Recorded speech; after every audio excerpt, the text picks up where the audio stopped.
$250 million in rookie jersey sales for Shedeur Sanders, which means he's going to commission $14 million. He only made $4.6 million from his rookie contract. So he's already made more than most second, third, whatever rounders. This is a sign for anybody out there that feels like they've been done wrong.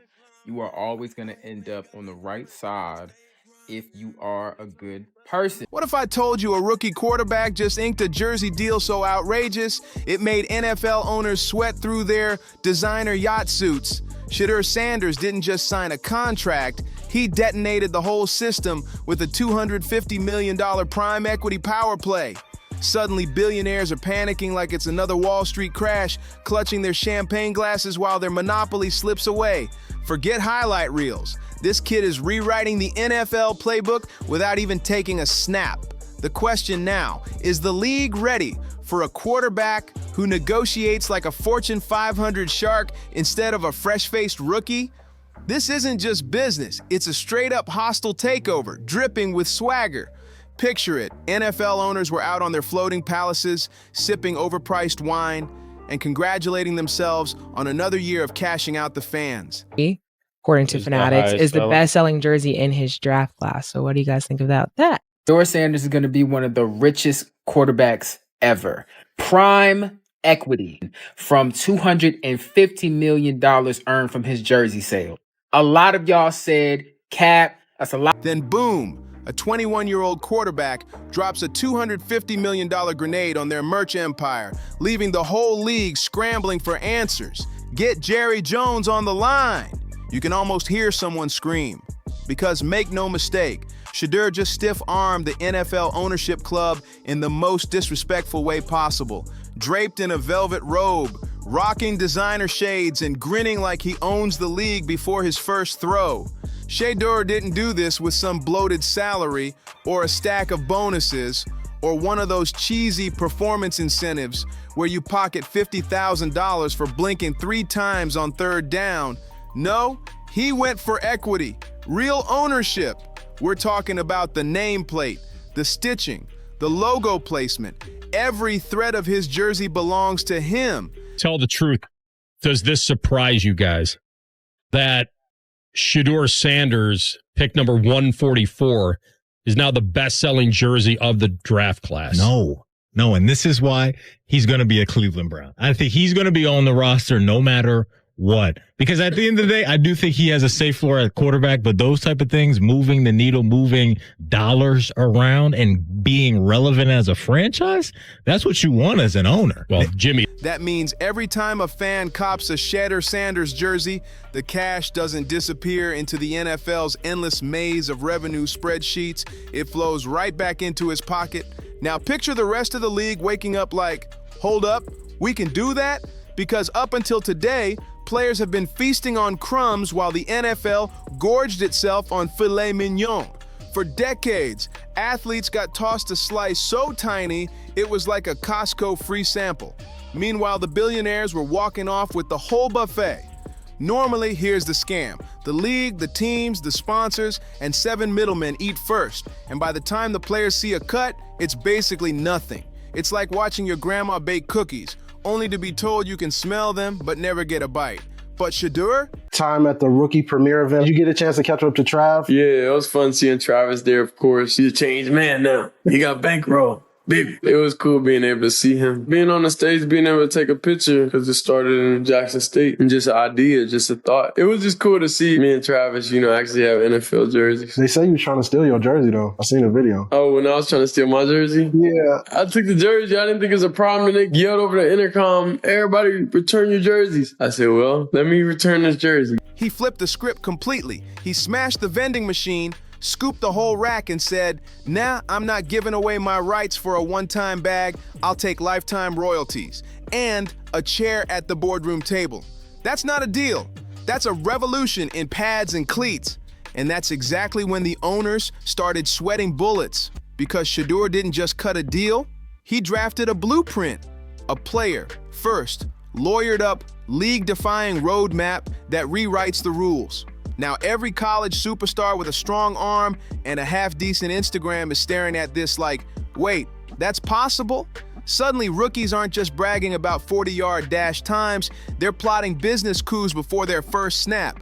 Owners have blown billions on parking lots, punters and yachts named after their third wives, but what really rattled them here wasn't the money. Working, minding his business, driving the speed limit hopefully, and doing everything he needs to do to prepare for this upcoming season. And the people have decided that he deserves to be on top. If public opinion is everything, this just told you everything that you need to know.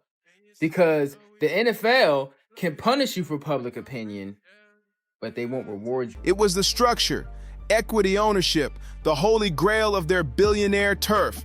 If Shedeur owns his jersey rights, what's next? Rookies demanding equity in their names, images, and likenesses right out of the draft? Imagine players flat out refusing to sell their souls to the NFL's merch machine. Picture this, the machine breaks down, and athletes start printing their own shirts on Shopify, raking in more money in a week than the league pays in a whole season. That's the nightmare scenario keeping owners up at night. And here's the kicker, the name behind the revolution, Prime Equity. That's right, as in Coach Prime, as in Deion Sanders, the same man who turned Colorado into the epicenter of hype, chaos, and wall-to-wall media frenzy in just one fall season. The dynasty is in his blood, and now it's in the boardroom. What Shedeur just did, I mean, I'm sorry, but that's what he said. $250 million in jersey sales. Most popular rookie jersey since his pops, Coach Prime, Deion Prime Sanders. $15 million or so in commission from them jersey sales. This is the perfect example of what's for you is for you, and they can't take it away. He's still going to make the Browns. He's still going to end up being a starter. He's still going to end up getting a huge contract in a few years. But he already making more money than some of the dudes that's been in the league. This is where the panic hit full throttle. Because Shedeur didn't just sign a deal, he laid down a blueprint. A player-first, ironclad, lawyered-up manifesto that cracked open the NFL's safe. Suddenly, every college superstar with a highlight reel and a halfway decent Instagram is staring at this like, wait, we can actually do that? Overnight, rookies stopped talking about 40-yard dash times and started whispering about ownership. Think about it. The same owners who've blown $250 million on parking garages, backup punters, and yachts named after ex-wives are now shaking over equity. Why? Shedeur Sanders brand. He has implemented an entirely new clause for NFL contracts called the Prime Equity. And in this clause, he gets a percentage of everything that the Browns make off of his image and his likeness. This includes a certain amount when it comes to jerseys, merchandise. He also owns all of his content. So whether that's digital, whether that is, streaming media, whatever it is, docuseries, social media, he owns it. This is legendary. And the fact that it's called the Prime Equity Club. Because equity has always been their sacred turf, the untouchable land of the oligarchy. And now Shedeur is marching across it like he owns the deed. If he can keep his jersey rights, what's to stop the next wave of players from demanding equity in their names, images, and likenesses straight out the draft? What happens when the stars say no to selling their souls for crumbs from the merch machine? Imagine the system breaking down. Players firing up Shopify stores, dropping their own merch, and pulling in more cash in 7 days than the league doles out in a year. That's not a crack in the system, that's an earthquake. And don't forget the name stamped on this rebellion, Prime Equity, as in Coach Prime, Deion Sanders, the same man who flipped Colorado football into a circus of hype, headlines, and sold-out chaos in one season flat. Now his son just dragged that same energy into the boardroom, and the league's empire is shaking. Sanders just made history with the #1 selling jersey for a 5th-round draft pick. Shedeur, we're doing it for Shedeur Sanders, guys, because what happened to him was not cool. So we are going to support Shedeur in his career in the NFL. His jersey sold more jerseys than any of the other draft picks. I am being told this. My sports peeps are telling me he's setting records already. Do you guys think he will be a... This wasn't just a business move, it was a primetime spectacle. Shedeur didn't stumble into this like a nervous rookie. He engineered it like a mogul. He didn't walk into the draft with wide eyes and sweaty palms. He strolled in like a man signing the deed to a skyscraper. You could almost hear the owners whispering, "Wait, are those cufflinks with his own logo on them?" Even NFL veterans are left staring in shock. How did this kid skip rookie hazing and jump straight into executive privileges? Maybe it's because Shedeur had zero interest in playing by the dusty, old-school hierarchy. He wasn't begging to be let inside their system. He showed up with his own system. And now the fallout is chaos. We're talking emergency meetings, lawyers scrambling, execs furiously Googling, can we legally stop players from owning their own names? Reports say a few executives practically had to be talked down from the ledge of their luxury suites. They were prepared for young athletes. They weren't prepared for young tycoons. And that's the nightmare, because the floodgates are open. Rookies are watching. High school phenoms are watching. Every blue-chip athlete who ever wondered if they had to sell off their identity just to wear a jersey is now questioning everything. Are boycotting the NFL with their merch sales and saying they're only going to buy directly from Shedeur Sanders after the NFL made him drop out of the first round. People are saying that any merch that Shedeur drops, we are buying from him. We are not buying any jersey with his name on the back. Anything Shedeur drops, we're buying it from him. If the Browns come to a city near you and you want to support him, go shop on his website. And I get it, they want to support Shedeur because he dropped so far. They thought he was going to go in the first round. But Shedeur is charging $75 for a plain tee. Shedeur proved you don't just have to be the talent, you can be the boss too. And that realization has the old guard trembling in their Gucci loafers. All of a sudden, agents aren't bragging about signing bonuses anymore because Shedeur just rewrote the whole playbook. When college athletes started cashing in, the door cracked open. But what Shedeur did was kick that door clean off the hinges. He didn't just sign another flashy deal, he reshaped the entire expectation.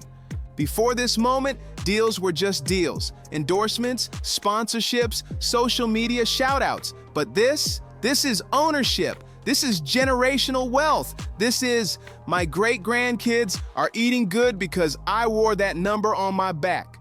And now the scary question for owners, what happens when every other star catches on? What happens when the next five-star quarterback shows up saying, actually, I'm bringing my own apparel line with me? What happens when Travis Hunter decides, I want a piece of every highlight clip you replay on Sunday Night Football? What happens when athletes stop begging for permission and start demanding partnership stakes? Because here's the truth, they've always been the product. The league has been selling players like action figures and shoulder pads for decades. The only difference now is the action figures are standing up and demanding royalties.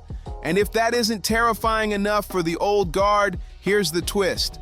The new wave is sharp, media-trained, and brand literate.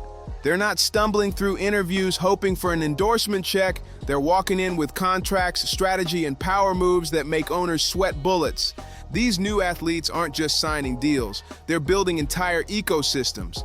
The NFL thought it owned the narrative, but Shedeur owns the lens, the mic, the platform, and the highlight reel. Ain't this crazy, huh? Ain't this about a you already know? Look at this. They already trying to play Shedeur a projected second pick, not a second round, projected second pick, number 2 overall. And look at this. Who got the top jersey sales of all rookies? And guess what his commission is? Allegedly, his commission is about $14 million. Now, this is 2 times his contract for as being a 5th round. Let's talk cold numbers. The average jersey sells for $130. By the time the league, the team, the sponsors, and 10 middlemen eat first, the player is lucky to walk away with $10. $10 for the face of the product. Now flip it. With Shedeur's structure, he's pocketing 60%, 70%, maybe even more. And he doesn't need dusty stadium shops to sell them either. His jerseys drop online like sneaker launches, limited editions, countdown timers, an entire run selling out in under 10 minutes. That's not just monetizing a brand, that's sparking a movement. Meanwhile, the owners are stuck watching helplessly as their merch monopoly melts into a free-for-all marketplace. Their only counter? Try convincing the next generation that Shedeur is a fluke, a one-off. But the lie's already dead because it is working. Look around. Young players are taking notes. 16-year-olds are building brands. 17-year-olds are cashing NIL deals. 18-year-olds are launching podcasts. By the time they step into the draft, they don't need the league to build them. They're already built. And here's the kicker. Seeing someone who looks like them, talks like them, and plays like them pull off a business coup that's got billionaires at DEFCON 1, that hits harder than any highlight reel. And here's the wildest part. Shedeur's still just getting started. This isn't his peak, it's his opening act. He hasn't even taken a single snap under NFL lights, hasn't thrown a single pass in prime time, and already he's redefined what a rookie can demand from billion-dollar owners. Now imagine if he actually balls out. Imagine if he's not just a business mogul, but also an elite quarterback lighting up defenses every Sunday. What do you do when the scoreboard and the balance sheet both belong to the same guy? With his personal brand, was able to create, this life, this brand for his family. He passed the baton to his sons, his nephews, his daughters, etc., and they were able to carry on with their own personal brands and their own personalities. I know a lot of us were upset about how the draft took place, but he was playing chess, not checkers, and took a page out of Prime's book, and I love that they called it Prime. I just love that. And again, this is not going to be the first time that we see this. More and more athletes that come up off of money, off NFL, that continue to build off NIL, that continue to build brands in college are going to be asking for these types of percentages. This is literally one of the first times that we're seeing this. Owners know the answer, and it terrifies them. It means leverage. Unstoppable leverage. The kind you can't bench, can't suspend, and can't discipline for conduct detrimental because you can't punish someone who doesn't need you in the first place. Shedeur isn't even playing the same game anymore. His scoreboard isn't measured in yards or touchdowns. It's measured in shares, royalties, and market control. And now, the rest of the rookie class is sweating harder than a third-string quarterback tossed into training camp drills. Because the moment that $250 million jersey equity bomb went off, every top prospect, from Arch Manning to Travis Hunter, suddenly hit pause on practice and picked up the phone to call their marketing teams. The message couldn't be clearer. Build your brand first, get drafted second. Forget waiting around for a shoe deal or a Gatorade commercial. These kids want ownership in the product before they even lace up their cleats. And thanks to Shedeur, they know it's possible. Shedeur just ripped the rookie handbook to shreds, torched the agent playbook, and lit the tired wait your turn mantra on fire, using a cigar rolled from endorsement cash. Now every blue chip recruit in media training is whispering, forget which team drafts me, how do I pull off what he just did? They're no longer asking what scheme they'll play in, they're asking if that team will respect their portfolio. The ripple effect is nuclear.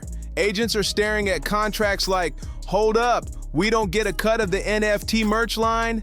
Front offices are bracing for rookies who roll in with not just highlight reels, but LLCS, licensing attorneys, and TikTok empires already stacked. These kids aren't just athletes anymore. They're walking startups. They're showing up armed with lawyers, logos, and launch strategies. The Rookie Symposium might have to add a module on stock dilution, equity splits, and digital wallet security just to keep up. And now the league's scrambling in panic mode. Do they tighten rookie deal regulations? Do they sneak in hidden clauses to block equity demands? Do they force rookies back into cookie-cutter licensing contracts like it's 2007 all over again? Good luck with that. Because the old-school reps who used to flex their Rolodex in draft war rooms are now getting upstaged by 21-year-olds walking in, draped in custom suits stitched from jersey fabric, with CEO embroidered on the sleeve. The power dynamic isn't shifting, it already shifted, and Shedeur lit the fuse. Even the brands are shaking in their boardrooms. Some are sprinting toward this chaos like moss to a flaming TikTok reel, desperate to cash in on the new wave. Others, they're ghosting emails like it's a messy breakup, because if every rookie starts demanding creative control, licensing rights, and equity stakes, then that safe endorsement model suddenly looks like a dusty rotary phone in the middle of the iPhone era. And the fans, oh, they're in for the wildest ride yet. On one hand, better merch, direct-to-consumer drops, limited editions, transparency the league never wanted them to see. On the other hand, loyalty is about to get messier than a soap opera love triangle. Are you repping the team or your favorite player's independent merch empire? Because let's be real, this wasn't just a jersey deal. This was Shedeur dropping a 70-yard dime on the entire NFL business model. $50 million? I'm not surprised. And I'm not even talking about his personal website where he sells clothing from. Now, from that $250 million, he'll probably make anywhere between $5 to $14 million. That's more than his NFL contract is over 4 years. A neon sign to every athlete screaming, "You don't have to wait your turn to be the boss." He didn't just build a brand, he branded it like a Silicon Valley tech startup.